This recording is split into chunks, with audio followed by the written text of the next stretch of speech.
देखो बच्चों, आज हम आप लोगों को टेंस पढ़ाएंगे। टेंस क्या है? टेंस है, टेंस मीन्स होता है काल या समय।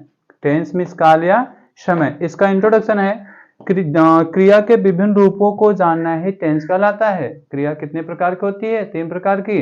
और जितनी क्रियाएं होती है, हर क्रिया के रूपों को, जितना रूप होता है हर रूप को हम जान लेते हैं, तो वही हमारा होता है टेंस। अब यहाँ पे लिखा देयर आर 3 काइंड्स, यानी यह 3 प्रकार का होता है। देयर आर 3 काइंड्स, 3 प्रकार का होता है। Present tense, past tense, future tense. Present tense का हिंदी होगा वर्तमान काल। क्या होगा? वर्तमान काल। पास्ट को होगा भूतकाल,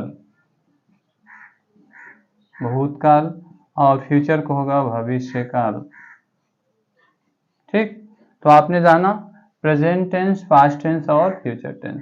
तो प्रेजेंट टेंस का हिंदी आपने देखा वर्तमान काल, पास्ट टेंस का भूतकाल और फ्यूचर टेंस का भविष्य काल। और अब हम आपको बताएंगे कि प्रेजेंट टेंस, सबसे पहले हम आपको बताएंगे प्रेजेंट टेंस। प्रेजेंट टेंस क्या है? तो अब इधर की सारी बातें रोकते हैं और हम आते हैं प्रेजेंट टेंस पे। तो प्रेजेंट टेंस जो होता है वो 4 प्रकार का होता है। कितने प्रकार का होता है? 4 प्रकार का। प्रेजेंट, ठीक है, चारों प्रेजेंट प्रेजेंट कर लेंगे। प्रेजेंट प्रेजेंट प्रेजेंट चार्ट हुआ तो प्रेजेंट इंडेफिनिट। क्या? प्रेजेंट इंडेफिनिट टेंस, फिर present continuous tense, present perfect tense और प्रेजेंट परफेक्ट कॉन्टिन्यूअस टेंस। तो ये हमारा है present indefinite tense, present continuous tense, present perfect tense, present perfect continuous tense. तो अब हम सबको रोक के सिर्फ आपको बताने जा रहे हैं प्रेजेंट इंडेफिनिट टेंस। तो आज आप लोग पढ़ेंगे प्रेजेंट इंडेफिनिट टेंस। तो देखिए बच्चों,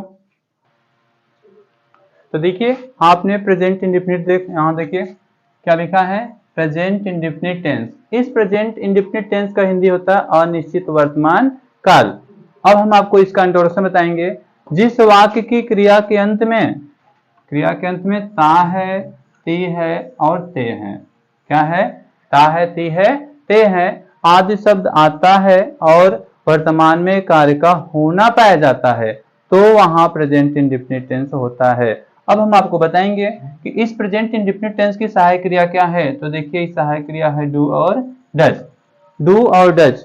डज डज का प्रयोग कहां करेंगे? कर्ता एक वचन। तो यहां लिख सकते हैं इसका प्रयोग कर्ता एक वचन ही, सी, इट, दिस, नेम। कर्ता एक वचन ही, सी, इट, दिस, नेम आदि के साथ किया जाता है। कहां किया जाएगा? कर्ता एक वचन ही, सी, इट, दिस, नेम आदि के साथ किया जाता है। और कर्ता बहुवचन देखेंगे तो डू लगेगा। डू में कहां लगाएंगे? कर्ता बहुवचन यू, वी, दे तथा आई आदि के साथ हम किसका प्रयोग करेंगे? डू का। और अब हम आपको बताने जा रहे हैं affirmative sentence.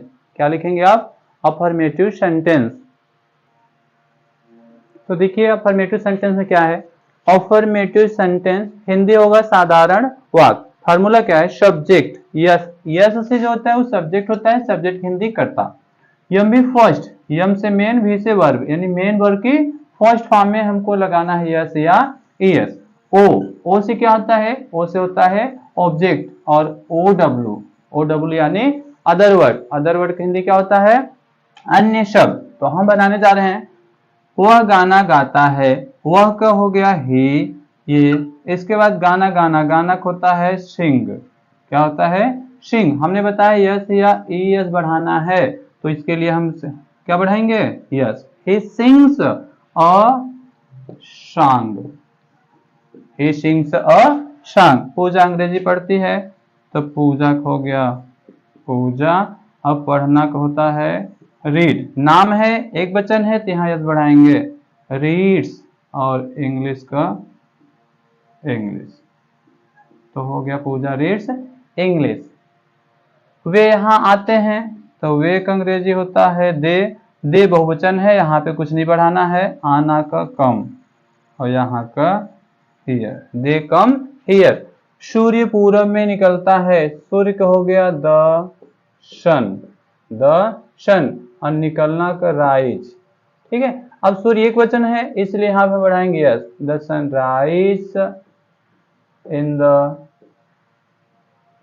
East, the sun rise in the east. मैं आपसे मैं आपसे प्यार करता हूं, तो मैं का आई, प्रेम करना का लव, और आपसे का यू। तो इस प्रकार से आपने अफर्मेटिव सेंटेंस को पढ़ा, और अब मैं आपको पढ़ाऊंगा निगेटिव सेंटेंस। तो देखो बच्चों, ये निगेटिव सेंटेंस है, ठीक है। निगेटिव सेंटेंस, इसकी हिंदी नकारात्मक वाक्य। अब फार्मूला समझो। फार्मूला में होता है सूत्र, सब्जेक्ट डू डज, एक वचन है तो डज लगाना ये वाला, और बहुवचन है तो डू लगाना, नहीं के लिए नॉट, और फिर एमबी फर्स्ट ऑब्जेक्ट और अदर वर्ड। तो अब हम कुछ आपको बताने जा रहे हैं इसका ट्रांसलेट कैसे किया जाएगा। तो देखो, तुम क्रिकेट नहीं खेलते हो, तो तुम का अंग्रेजी सब्जेक्ट है यू। अब यू बहुवचन है तो हम क्या लगाएंगे, डू, और नहीं का नॉट। तो यू हो गया सब्जेक्ट, सहायक क्रिया हो गया डू, अब नहीं हो गया नॉट। एमबी फर्स्ट क्या है, खेलना, खेलना होता है play, you do not play, और क्रिकेट का क्या होगा, cricket, you do not play cricket. वह ज्ञानपुर नहीं जाती है, तो तीज है, इसे समझ में आ रहा है कि महिला है, तो वह हो गया सी एक वचन है तो क्या लगाएंगे, डज, सी डज, और नहीं का नॉट, सी डज नॉट। जाना क्या होता है, गो, और कहीं जाने के लिए टू, कहाँ जाना है, ज्ञानपुर। देखो, तुम क्रिकेट नहीं खेलते हो, तुम का यू, और यू के साथ डू डज लगाएं, डू, नहीं का नॉट, खेलना प्ले, क्रिकेट का क्रिकेट। वह ज्ञानपुर नहीं जाती है, तो वह का she does not go to Gyanpur. मैं उसे सजा नहीं देता हूं, तो मैं हो गया आई, और आई के साथ डू, और नहीं का नॉट, आई डू नॉट। सजा देना क्या होता है, punish, I do not punish, और उसे का हो गया हिम, या हर भी लिख सकते हैं। तो I do not punish him या हर। आप चाय नहीं पीते हो, तो आप हो गया यू बहुवचन है इसलिए लगाएंगे डू, और नहीं का नॉट। चाय पीने के लिए टेक लगाते हैं, ड्रिंक नहीं लगाते हैं, तो टेक। हाँ, you do not take, take क्यों लगा, क्योंकि चाय फूक कर पीते हैं, एक बार में तो पीते नहीं, इसलिए यहाँ पे टेक लग गया, तो you do not take tea, ठीक। यहाँ पे हम ड्रिंक नहीं लगा सकते हैं, क्योंकि चाय को बार बार फूकते हैं इसके बाद पीते हैं। वह स्नान नहीं करता है, तो वह हो गया ही के साथ डज, और नहीं का नॉट, स्नान करना का बात। इस प्रकार से आपने निगेटिव सेंटेंस भी पूरा कर लिया, और अब आप पढ़ेंगे इंट्रोगेटिव सेंटेंस। तो देखिए, इंट्रोगेटिव सेंटेंस आपका है, इंट्रोगेटिव दो प्रकार का होता है। ये पहला वाला है, इसका हिंदी होता है प्रश्नवाचक, प्रश्नवाचक वाक्य। इसका हिंदी क्या होगा, प्रश्नवाचक वाक्य। अब देखिए, ये जो डू डज बाद में आता था, वो पहले क्या, डू डज सब्जेक्ट, कोष्टक में नॉट है, अगर आए तो लगाना, नहीं मत लगाना, ये भी फर्स्ट ऑब्जेक्ट अदर वर्ड। तो एग्जांपल इसका है कि आप धूम्रपान करते हैं, तो आपके साथ हो गया डू, और वो आपको हो गया you. Do you smoke, do you smoke, क्या आप धूम्रपान करते हो। क्या वह नाचती है, वह एक वचन है इसलिए हो गया पहले डज, और वह हो गया सी, डज सी डांस, ठीक है। क्या वे गाली देते हैं, तो वे के साथ हो गया डू, और वे का हो गया दे, do they abuse, do they abuse. क्या हम आपको निमंत्रण देते हैं, तो हम बहुवचन है पहले डू, और हम को we invite, do we invite, आपको हो गया यू, ठीक। क्या वह रोती है, तो डज वह का सी, और रोना का विप, डज सी विप। हाँ, थोड़ा ध्यान दो, तीसरा में ये नहीं आया है, तो नहीं का होता है नॉट, तो यहाँ लिखेंगे डू दे, इसके बाद नॉट, ठीक है। नॉट आया है तो पहले यहाँ लगा not, do they not abuse, ठीक है। तीसरा सुधार लेना, डू दे इसके बाद नॉट तब एब्यूज, ठीक है। हाँ, फिर लास्ट वाला है, क्या वह रोती है, तो डज सी विप। इस प्रकार से आपने इंट्रोगेटिव फर्स्ट को समाप्त कर लिया, और अब पढ़ाएंगे आपको इंट्रोगेटिव सेकंड।